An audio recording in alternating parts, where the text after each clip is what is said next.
एक बात सुनिए, जब जीबी पंत चीफ मिनिस्टर थे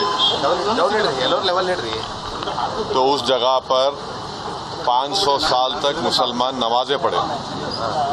कांग्रेस के जीबी पंत मुख्यमंत्री थे, रात के अंधेरे में उसमें मूर्तियां रख दी गई।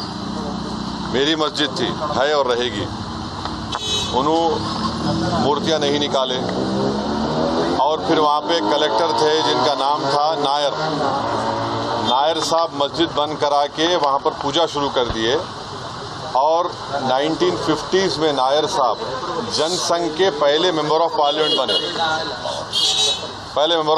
बने।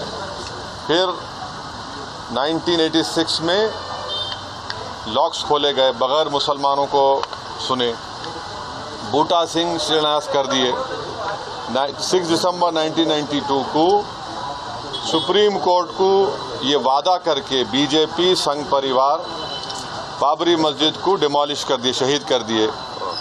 और बीजेपी के पास ये मुद्दा कब आया आपको मालूम? आप लोग मालूम बीजेपी कब उठाई? 1989 में पालनपुर में बीजेपी रेजोल्यूशन पास करी। विश्व हिंदू परिषद जब फॉर्म हुई, जब तो राम मंदिर नहीं था।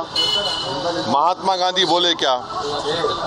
महात्मा गांधी इस बारे में बोले, उन्होंने तो बहुत बड़े, उन्होंने तो हे राम बोल के मारने वाला गोली मारा उनको गोडसे, उनके ज़बान से ही तो निकला था। वो बोले क्या? नहीं बोले। तो ये पूरा एक सिस्टमेटिक तरीके से भारत के मुसलमानों से ये बाबरी मस्जिद को छीन लिया गया। सुप्रीम कोर्ट का यकीनन फैसला है। सुप्रीम कोर्ट हमारे मुल्क की आखिरी एपेक्स कोर्ट है।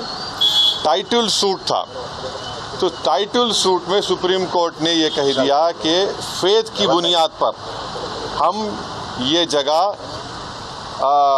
मुसलमानों को नहीं दे सकते। सुप्रीम कोर्ट ये भी कह दिया कि वहाँ पर मंदिर को तोड़कर मस्जिद नहीं बनाई गई। ये सुप्रीम कोर्ट ने कहा उस जजमेंट में। और मैंने सुप्रीम कोर्ट के जजमेंट आने के बाद ये रिएक्शन आपको मीडिया को दिया था कि एक सुप्रीम कोर्ट के रिटायर्ड चीफ जस्टिस थे, उनका नाम जस्टिस JS वर्मा नाम था। उन्होंने सुप्रीम कोर्ट के बारे में कहा था कि supreme court is supreme but not infallible.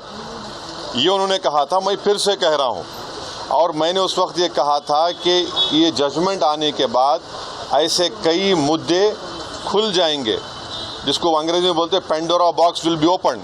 और आज आप देख रहे हैं कि हर जगह पर संघ परिवार जाकर ये बोलता है कि नहीं, यहाँ पर मस्जिद नहीं थी। ये मेरा मानना है, ये मेरा बोलना है, हम ये बोल रहे हैं। अगर जीबी पंत मूर्तियाँ हटा देते तो क्या आज ये दिन देखना पड़ता हमारे को? अगर 1986 में ताले नहीं खोले जाते तो क्या आज ये दिन आता? क्या अगर 6 दिसंबर को बाबरी मस्जिद डिमोलिशन नहीं होता तो क्या ये दिन देखना पड़ता? ये सवाल है हमारे, इसका जवाब कोई दे ही नहीं रहा है।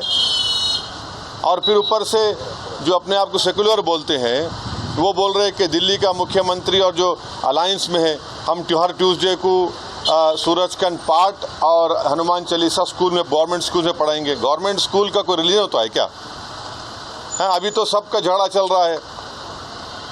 क्या झगड़ा है ये? झगड़ा क्या है? अगर मोदी नहीं रहते तो हम भी चले जाते। हम उन सब से पूछ रहे कि बताओ, ये जो मैं बातें कर रहा हूँ, 3 इंपॉर्टेंट इंसिडेंट्स बोल रहा हूँ। जीबी पंत जब चीफ मिनिस्टर थे 1986, 6 दिसंबर 1992, इस पर क्या बोलना है आप लोगों का? बोलो। कोई नहीं बोलता। इसलिए नहीं बोलता क्योंकि सबको मेजॉरिटी कम्युनिटी के वोट्स को हासिल करने का झगड़ा है। और नरेंद्र मोदी ये काम करके मेजॉरिटी वोट्स को कंसोलिडेट करना चाहते हैं और इससे एक पैगाम दे रहे हैं भारत के मुसलमानों के कि आपका भारत की पॉलिटिक्स में आपका क्या मुकाम है, आपकी प्लेस क्या है, ये बताया जा रहा है। बस। ओके।